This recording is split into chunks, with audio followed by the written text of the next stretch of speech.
Transport, mobilité, montagne, environnement, mais aussi souveraineté industrielle, conflit au Moyen-Orient et aide à l'enfance. Notre invité ce matin est sénateur de l'Isère, président du groupe écologiste Solidarité et Territoire. Guillaume Gontard, bonjour. Bonjour. Merci d'être avec nous ce matin pour évoquer de nombreux dossiers, à commencer par celui de la guerre au Moyen-Orient. Un militaire français a été tué samedi dans le sud du Liban lors d'une attaque vraisemblablement du Hezbollah pro-iranien contre des casques bleus.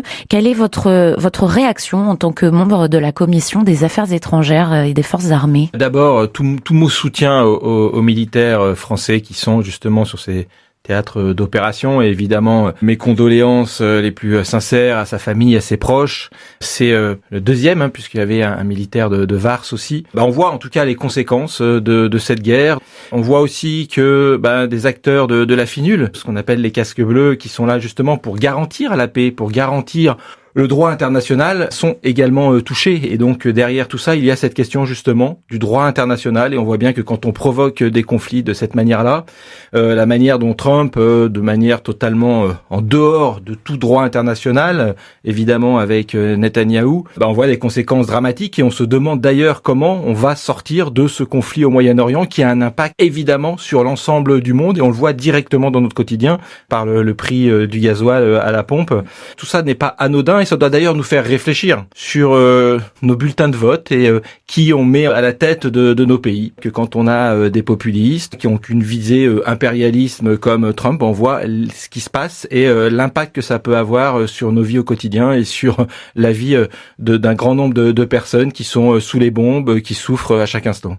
Plus proche de notre quotidien, peut-être l'actualité parlementaire a été marquée par la suppression des zones à faible émission. Les ZFE, c'était la semaine dernière. La mesure entendait améliorer la qualité de l'air dans les grandes villes, dont ici à Grenoble, en excluant progressivement les véhicules les plus anciens, les plus polluants. Quel est votre sentiment sur cette suppression-là? Ça a été supprimé à travers la loi simplification, à la fois les ZFE, zones à faible émission, également les objectifs du ZAN, zéro artificialisation nette.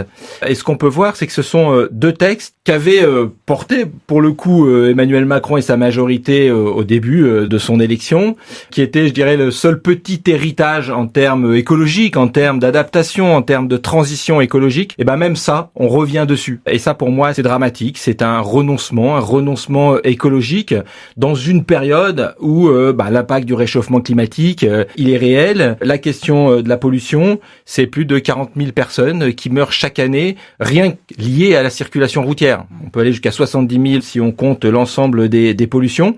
Et là, on décide à travers un texte de dire arrêtons, ça ne sert à rien, continuons comme avant. Moi, je pense que c'est pas possible. Alors, il y a eu beaucoup de critiques sur les zones à faible émission, à juste titre. Il faut permettre cette adaptation, il faut permettre ce changement. Comment on peut le faire? C'est en accompagnant les populations. Moi, je suis un territoire rural. Effectivement, la voiture individuelle, on peut pas s'en passer. Ce matin, j'étais dans mon village du Percy, je suis venu à Grenoble avec ma voiture individuelle. Pourquoi? Parce que j'ai pas de trains qui partent à l'heure, qui sont, ou un jour sur deux, ils sont supprimés. Un coût aussi très important. Si je prends l'exemple de là où j'habite, pour faire moins de 50 km, c'est 12 €, 24 € aller-retour. Oui, c'est un impact très fort pour des familles. Et puis, il y a un autre aspect aussi en termes d'égalité et de qui on accompagne. Ce matin, moi, quand j'ai pris ma voiture, j'ai la chance, parce que je suis un privilégié, d'avoir une voiture électrique. J'ai en plus la chance d'avoir mis des panneaux solaires sur mon toit et d'avoir de l'autoconsommation. Ça, tout le monde ne peut pas le faire. Et c'est ça la vraie problématique. C'est comment, justement, ces politiques de transition qui permettent, justement, de s'extraire du coût du gasoil, d'aller vers les décarbonation, vers l'électrification, comment on accompagne. Donc il faut permettre cette transition, il faut permettre que les gens puissent changer d'habitude, mais il faut leur donner les capacités et les possibilités. Ce qui n'a pas fonctionné avec les ZFE, souvent, c'est parce que l'État n'a pas mis les moyens suffisants, n'a pas mis l'accompagnement suffisant pour aborder cette transition. Et que là, la réponse, ça soit de dire, on arrête tout, et puis tant pis, je pense que c'est une lourde responsabilité. Et on pourrait dire pareil, les zéro artificialisation nette, sur le ZAN, pareil, on met un coup d'arrêt. Moi, je suis assez stupéfait. On est aujourd'hui à plus de 66% d'augmentation en 40 ans des terres artificialisées. Si on continue comme ça, tout simplement, on n'aura plus d'agriculture. Donc oui, c'est un objectif qui est nécessaire, qui est indispensable. Encore une fois, comment on y va? Et ce que je vois, c'est qu'on a des élus sur le terrain qui souhaitent avancer, qui travaillent, qui cherchent des solutions pour réaménager leurs friches. Ce qu'ils demandent, c'est de l'accompagnement, c'est des moyens financiers, mais ils demandent certainement pas qu'on arrête tout et qu'on continue comme avant. Je reviens sur la question des transports. On évoquait le manque d'alternatives, notamment en termes de transport collectif. Aussi, sur ce sujet, il y a un projet de loi cadre sur le développement des transports qui sera bientôt examiné. Alors, qu'est-ce qui contient ce projet de loi? Il a été validé par le Sénat et est-ce qu'il est à la hauteur des enjeux que vous venez d'évoquer en termes de mobilité, d'environnement et puis d'activité économique aussi pour l'avenir? C'est un projet de loi cadre qui pouvait être intéressant parce que ça donne effectivement une orientation globale sur comment on aborde la question des transports. Et vers quoi on va investir aussi, vers quoi on va investir. Et c'est bien là la problématique, c'est que c'est très bien de faire une loi cadre, mais si en face on n'a pas les moyens financiers qui suivent ces ambitions-là, on a un problème. Et là on est face à ce problème-là. Alors il y a des choses qui vont dans le bon sens sur ces orientations-là, notamment sur la question du ferroviaire. Nous, notre groupe, on a pu déposer un certain nombre d'amendements et en faire passer un certain nombre, notamment sur la question du cyclable pour remettre en fait dans le texte l'élan qui avait été porté par le plan vélo, notamment aussi sur la pérennisation du réseau ferroviaire, de dire qu'en fait on ne doit plus fermer de lignes. Et puis l'autre aspect aussi qui était d'intégrer ces petites lignes qui sont tellement indispensables. Donc voilà, ce sont des avancées, mais plus globalement, encore une fois, ça pose la question de quelle priorité on a. Est-ce qu'on a une priorité sur un transport décarboné, collectif, sur la question du train? Et on voit bien actuellement que la part routier reste toujours beaucoup plus importante que la part sur le ferroviaire. Alors souvent on nous dit oui mais comment on peut pérenniser une petite ligne du territoire, on n'a pas les moyens financiers. Ce que je constate, c'est qu'on a les moyens financiers souvent pour faire des grands projets inutiles autour du routier. Je prends un exemple, la route qui va de Grenoble à Sisteron, un projet par le département de l'Isère de plus de 60 millions d'euros, mais au final on va arriver à 100 millions d'euros. Là on trouve l'argent. Alors à la fois pour de la mise en sécurité, soit, c'est important, mais aussi pour soi-disant aller plus vite, mais c'est encore de l'artificialisation des sols. C'est des travaux sur plus de 10 ans qui va pénaliser en réalité la circulation sur cet axe-là.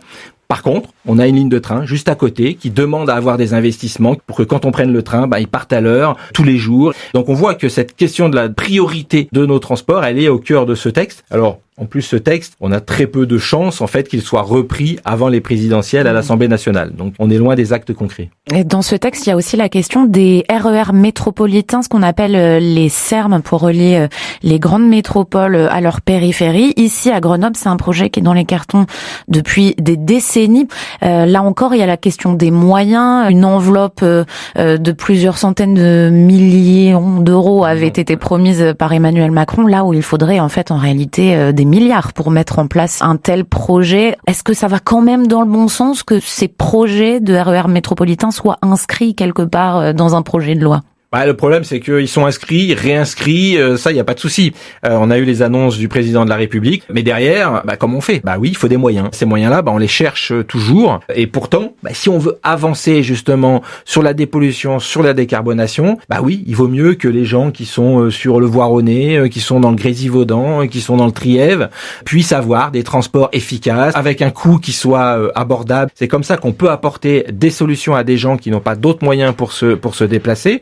Et qui permettront effectivement qu'ils n'utilisent moins leur voiture individuelle et donc moins d'impact sur la pollution, moins d'impact sur les bouchons et donc du temps gagné. Voilà, je pense que ça c'est une vraie ambition politique pour l'instant qui n'est pas suivie des faits parce que pas de moyens. Et encore une fois, on dit toujours oui, mais on est dans une période où on manque d'argent. Regardons un petit peu plus à long terme. Ce sont des politiques qui permettront des économies demain. Guillaume Gontard, vous êtes sénateur de l'Isère et on vous a vu très mobilisé justement dans le département aux côtés des salariés de Vancorex à Pont-de-Claix. Désormais, une partie d'entre eux tente de faire repartir l'usine chimique liquidée avec des entrepreneurs du territoire et des élus locaux au sein du projet Exalia. Il a d'abord été rejeté par le tribunal de commerce de Lyon. Les soutiens locaux, régionaux et même nationaux ont afflué. L'espoir est-il encore permis autour de ce dossier ? L'espoir, en tout cas, il est là, et puis je pense que c'est indispensable. On peut pas imaginer que la chimie sur Pont-de-Claix puisse s'arrêter par rapport à l'histoire, par rapport au fait qu'on a une zone qui est faite pour ça, en fait, de la chimie. Oui, avec des entreprises interconnectées. Et avec des entreprises, avec aussi derrière une question de souveraineté. On fabrique des choses qu'on ne fabriquera plus et dont on sera dépendant d'autres pays. Donc encore une fois, un vrai problème d'adéquation entre le discours du gouvernement et puis la réalité sur le terrain. Et donc je pense qu'aujourd'hui, si on n'est pas en capacité à mettre en place cette alternative, qui serait le projet Exalia, qui est un projet assez exemplaire quand même, de garder la main en tout cas sur cet outil de production, de le faire évoluer, de le décarboner, je pense que c'est évidemment de cette manière-là qu'il faut travailler. Et puis on bute, à un tribunal de commerce qui décide en fait très simplement de dire tout ce site, on va le donner à un ferrailleur. Pourquoi ? Parce qu'il n'y a qu'une visée financière. Oui, effectivement, c'est la solution facile. Ça pose une vraie question. La question des tribunaux de commerce qui n'intègrent pas dans leur choix la question de la souveraineté nationale, la question de l'impact local justement, de l'impact aussi sur les salariés, sur tout un territoire. Et donc ça doit nous interroger sur la constitution des tribunaux de commerce et notamment par exemple la réflexion sur comment des salariés, des représentants de syndicats pourraient faire partie de ces tribunaux de commerce pour avoir aussi des décisions qui soient peut-être plus globales. Et c'est d'ailleurs une des questions que je poserai au ministre prochainement au Sénat pour voir comment nous pouvons faire évoluer ces tribunaux de commerce. Mais là, moi j'ai quand même grande confiance puisque le ministre qui est venu s'est positionné très clairement pour que du coup, même avec la décision du tribunal de commerce, en fait, le site puisse être racheté pour justement mettre en place le projet Exalia. Au Sénat, vous présidez également une mission d'information sur la loi montagne. Ça nous intéresse aussi ici chez nous en Isère. Alors 40 ans après l'adoption de cette loi, 10 ans après une première révision, la mission que vous présidez a sondé des élus locaux pour recueillir leurs difficultés, leurs suggestions aussi. Qu'est-ce qui en est sorti et quels premiers enseignements en tout cas on peut en tirer ? Donc c'est une mission d'information qui se veut d'évaluer en fait la loi montagne et la loi littoral, deux textes fondateurs. On a eu déjà beaucoup de réponses. Ça veut dire qu'aussi c'est que les élus de montagne et les élus du littoral, personne ne remet en cause ce texte. Au contraire, tous les élus locaux ont bien signifié l'importance en fait d'un texte qui a permis de protéger nos espaces de montagne, de protéger le paysage, mais de protéger aussi la vie qu'il y avait dans ces territoires-là, tout en gardant justement leur spécificité. On peut à la fois protéger tout en permettant un développement économique, une vie des habitantes et des habitants sur un territoire. Et c'est ce qui ressort sur le bilan. Et ce que je trouve intéressant, on a parlé du texte simplification dans une période où on nous dit que les normes, les réglementations, ça suffit, il y en a trop, etc. Je ne veux pas dire qu'il ne faut pas effectivement parfois simplifier. Mais ce qu'on voit, c'est qu'un texte qui justement mettait de la réglementation, oui c'est compliqué, quand on a des contraintes, quand on dit non là on peut pas construire. Puis de se dire comment je peux faire autrement, c'est ça qui permet justement d'aller dans une orientation et au final d'avoir des territoires qui sont plus accueillants, qui sont plus agréables, qui ont préservé leur spécificité, leur caractère, et ce qui fait aussi que c'est des territoires dont le tourisme est attiré parce que ils ont gardé cette valeur ajoutée. Ces contraintes, elles ont des vraies raisons et elles ont des impacts souvent très positifs. Aujourd'hui, et 40 ans après l'adoption de cette loi, il y a un contexte qui a changé en termes écologiques, notamment c'est un réchauffement climatique de plus en plus prégnant. Nos montagnes sont les premières victimes. Un projet de loi transpartisan a été déposé pour ouvrir un 3e acte à cette loi montagne. Pourquoi a-t-on besoin aujourd'hui d'une loi montagne augmentée ? Ce texte, en fait, qui est proposé a été travaillé avec l'ANEM, l'Association nationale des élus de la montagne, et il posera le sujet dans le débat des présidentielles pour dire c'est quoi l'avenir justement de ces secteurs de montagne. Mais pourquoi c'est important ? Parce que évidemment dans les secteurs de montagne, on le dit, le réchauffement climatique il est 2 fois plus fort et surtout je dirais il est très visible. Des déplacés climatiques, c'est plus un fantasme, ça existe déjà. Les habitants de la Bérarde, ils ne peuvent plus habiter à la Bérarde. On voit bien toute la réflexion qu'il peut y avoir autour de l'impact d'un aléa climatique de cette ampleur. Mais on le voit aussi sur les stations de moyenne montagne et c'est pas des questions simples et les solutions toutes faites ça n'existe pas. Oui, on est face à un réchauffement climatique qui va avoir un impact et qui a déjà un impact sur la quantité d'enneigement et donc du coup la nécessité à la fois de s'adapter, la nécessité aussi parfois de se poser la question de la fermeture d'une station et on sait que c'est jamais simple parce que il y a une économie qui s'est créée autour et donc justement encore une fois comment on travaille sur cette transition, comment on accompagne ces territoires et tout cela en fait ça demande quoi ? De l'intelligence collective, du dialogue sur les territoires, soyons à la fois humbles mais aussi fermes sur les choix qu'on aura à faire et que ces choix ils doivent être collectifs. La montagne ici dans les Alpes en 2030, elle sera sous les projecteurs avec les Jeux Olympiques et Paralympiques d'hiver. Les organisateurs et l'État ont publié la semaine dernière leur feuille de route sur l'héritage de ces Jeux et surtout sur les ambitions pour limiter l'impact environnemental de l'événement. Alors parmi les promesses, 90% d'infrastructures existantes pour les sites de compétition, 100% de spectateurs qui devraient aussi pouvoir accéder aux sites en transport collectif, les hélicoptères seraient aussi interdits. Est-ce que ce sont des objectifs qui sont assez ambitieux selon vous? Est-ce qu'ils sont même réalisables? En tout cas, ça devrait être indispensable. Mais derrière tout ça et derrière ces JO 2030, moi, ce que je constate, c'est, je dirais, une absence d'imagination politique. Moi, j'adore le ski, j'aime la neige, j'aime la montagne, j'aime le jeu, j'aime la fête. J'ai suivi les JO 2024 comme tout le monde et ça a été une fête populaire extraordinaire.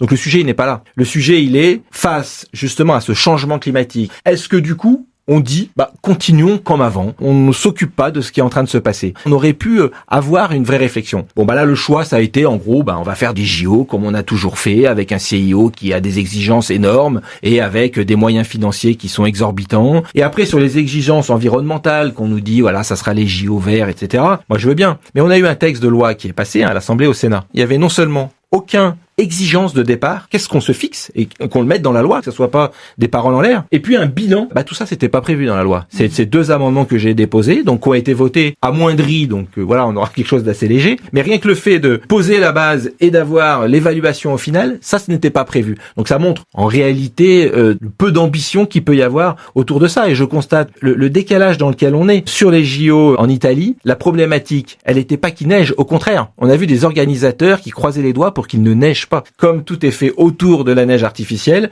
il faut surtout pas qu'il neige parce que là, ça va dérégler tout le fonctionnement. On voit bien qu'on est dans une espèce d'aberration totale où on est déconnecté complètement de la nature, comme si l'eau n'était pas une ressource sur laquelle il faudrait plutôt avoir toutes les précautions possibles. Donc c'est ça qui est dramatique. Et moi je trouve que c'est dommage qu'on n'utilise pas plus ce débat autour des JO. Et il y a la question démocratique. En fait, ces JO 2030 ont été décidés comme ça, d'un claquement de doigts. Ça aurait été un beau sujet de référendum. Et le Conseil d'État qui a estimé il y a quelques semaines que c'était pas nécessaire d'organiser un débat public autour de la question. C'est regrettable parce que je pense qu'on peut pas avancer comme ça, que ça nous concerne toutes et tous. Et merci beaucoup Guillaume Gontard d'avoir été avec nous ce matin. Je rappelle que vous êtes sénateur de l'Isère, président du groupe écologiste Solidarité et Territoire. Merci à vous. Merci.